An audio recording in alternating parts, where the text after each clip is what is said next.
There's a lot of controversy surrounding all of this, but it's always going to be something controversial in cinema, hopefully.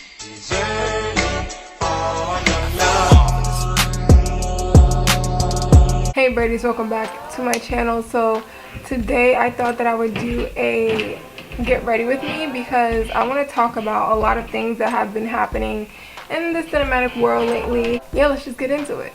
Lizandra Barboza wrote on my page the other day and brought my attention to something that I didn't even realize. It's been conversations about Pixar's new upcoming film called Soul, animated film.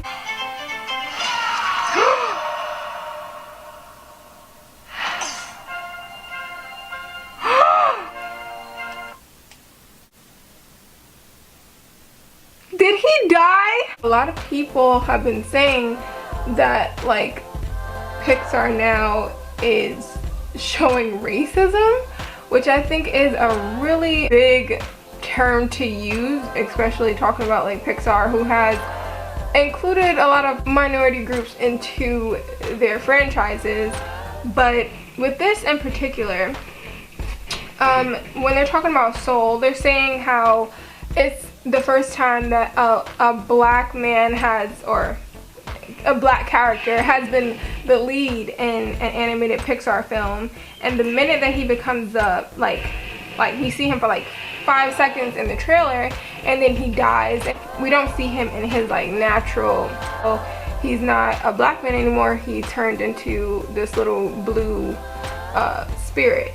I wouldn't quantify that as racist, I don't think, because I haven't seen the film yet. I can't judge something just based off of a trailer, because in Princess and the Frog, they sure did show Tiana a lot in the trailer, but then in the film, they showed her as a frog the entire film. When that one, that's what I'm saying, I'm not judging it as of yet. I want to see the final product. That is a bit sketchy, and I also know that they have, well, I don't know if it's Pixar, I think it's DreamWorks. DreamWorks is coming out with a film called like Spies, or Bird of Spies, or something dealing with birds, and that leading character is also a black man, and then he transforms into a bird. So I don't know if he's going to be a bird the entire film too, and then if that happens, then we will see a pattern of just black characters being shown as animals or different forms of creatures and not being on screen full time, which is weird, because Barboza, she did mention about Coco, but Coco, that boy still, even though he was in the spirit realm, he didn't turn into like a skeleton until the third act of the film. So throughout the entire film we did see him being a regular, you know, Latino boy. So that's just really interesting to see. I hope that doesn't happen, because that will be, it would just be annoying at this point. It's truly because when you don't have people who can relate into a character in some way, like I can't expect a white person or any person that isn't American black to understand my thought process. Like, you understand, because it's two different cultures that you come about with, because culture does shape your way of thinking. You know, it's all about educating yourself, and I hope that they do become educated. So Harriet Tubman, the new Harriet Tubman film has had a lot of backlash because of the certain representations that they have in it, and the direction of slavery that narrative choices that they took to describe Harriet Tubman's story, her history, and also trying to change the history of slavery, which is a very dangerous thing to do. So if you don't know, Harriet was directed by Kasi Lemmons, and Kasi Lemmons is an American black woman. I didn't know that she was also in Candyman, because Candyman, if you didn't watch my movie commentary, link will be in bio. But the big controversy with the Harriet film was that the leading lady wasn't a American black woman. When I mean American black, I mean African American, someone who has direct, you know, descendants from slavery. Not talking about someone who lived in Africa their entire lives and moved to America. I'm talking about black Americans who have a disconnect from Africa. That's what I'm talking about when I talk about this. And that's what I am, right? So I just thought maybe I'll give my thoughts about it as well. Cynthia Urvashi, she plays Harriet, and I understand what a lot of Black Americans are talking about. I guess the main thing about this was that Cynthia Urvashi is not a Black American. She's from Europe. American Blacks were saying, well, why couldn't they find, why couldn't the studios find someone who is of African slavery descent to play Harriet Tubman, because that is our history, that is our culture. Because someone who, for example, who lived in Nigeria their entire lives and moved to America isn't going to have that same baggage or history that comes with slavery, because they haven't had to experience a disconnect from their culture. Now, when it comes from African Americans, they were stripped of all their culture and had to recreate it in America, because they didn't have any lineage towards Africa anymore.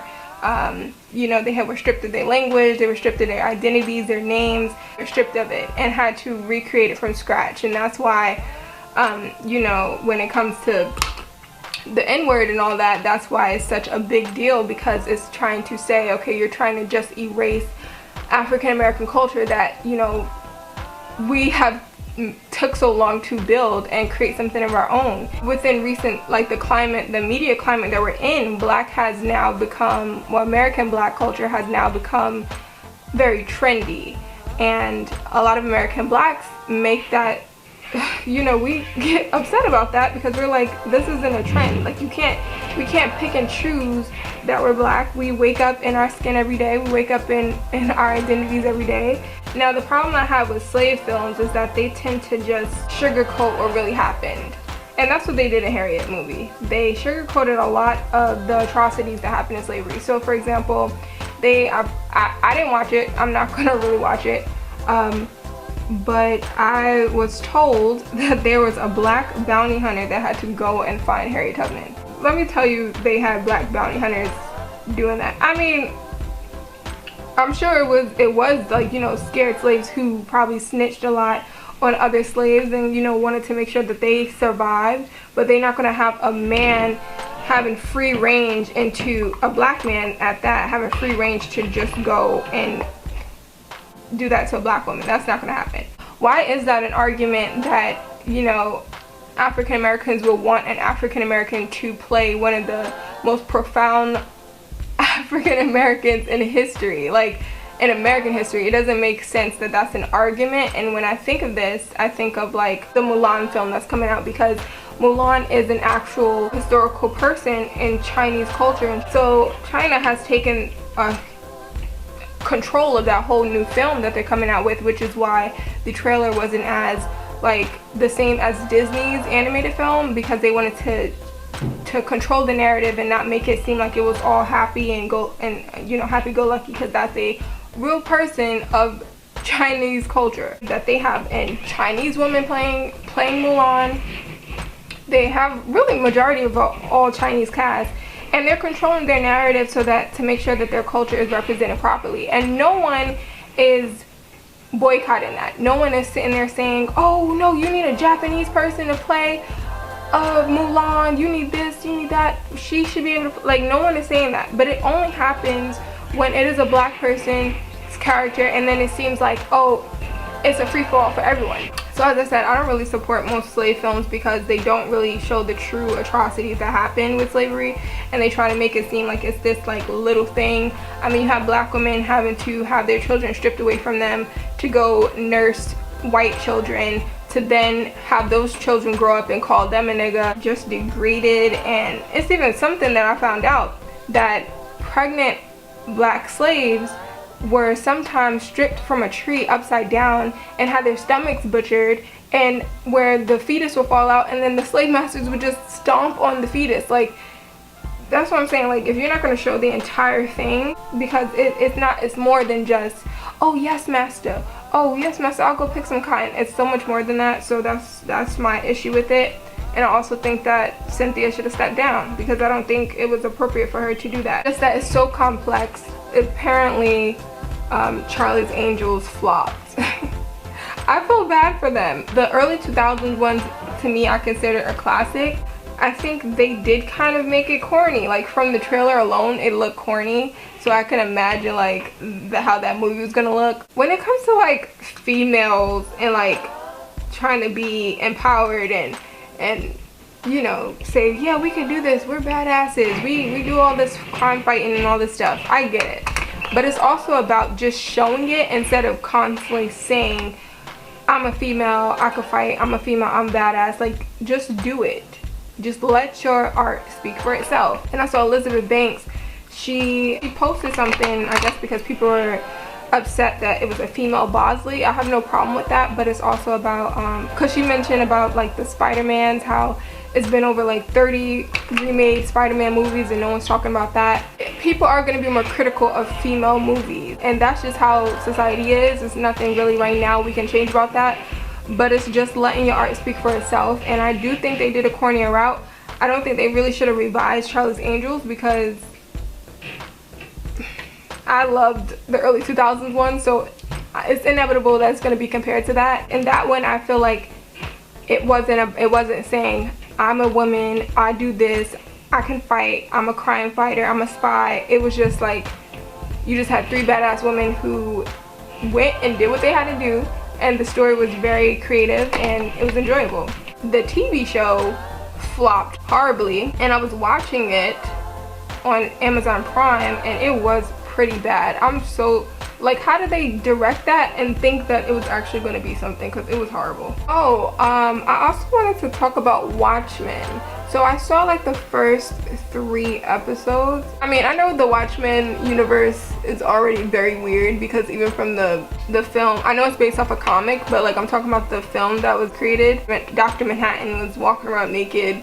Already had reservations about it. It's dealing with a lot of racial injustices, but it's also breaking a lot of different like traditional norms. For example, one thing I did like is that they touched on about Black Wall Street, because not many people know about that. And if you don't know, Black Wall Street was a thriving black community. Happened in 1921 in Tulsa, Oklahoma. It is one of the most, again, another horrific tragedy that happened to the American black community, where you know, when we were kicked out from joining white businesses, and you know, because at this time that was the only thing that was thriving, black people ended up, you know, coming together as a community and building their own community, building their own businesses, and it became one of the top most thriving communities ever. A whole bunch of, you know, ignorant white people decided to go and bomb the communities. They were slaughtering kids, slaughtering just families, and it was really disgusting. It did touch on that in the very first episode, which can be very triggering and very emotional. It almost made me cry. it was very informative. Just a very awkward world. So the police officers, they wear masks because they wear masks to conceal their identities. The main protagonist, who is a black woman, she switches on gender roles because now she's like the working woman and the black man is at home. He's a stay-at-home dad, and then they have 3 children, but they're adopted and they're white. So it's a play on different structural norms that we're used to in society. I mean, there's nothing wrong with obviously black families adopting white children, because every child, no matter what race they are, if they need a home, it's great that they have access to that.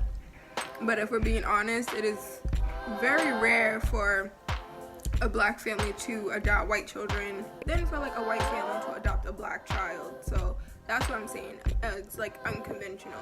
I haven't really like been attracted to the show, because it kind of like the second episode kind of made me just like blank out a little bit, because it moves very slow. It's very slow paced. The first episode was really good, so I would recommend, you know, checking it out if it may be your cup of tea. It's an unconventional superhero series, so it's not like anything close to like The Boys or, you know, any Marvel series or anything like that. It definitely is in its own lane. It didn't really catch my eyes.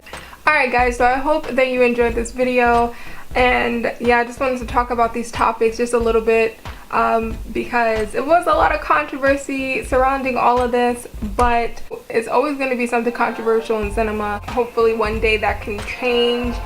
I don't know if it will, but hopefully it does. Make sure to give this video a like, and also hit the subscribe button for more content. You can follow me on my social media. It'll be linked right in the description box below. As always, make sure to have a blessed day, and bye my birdies.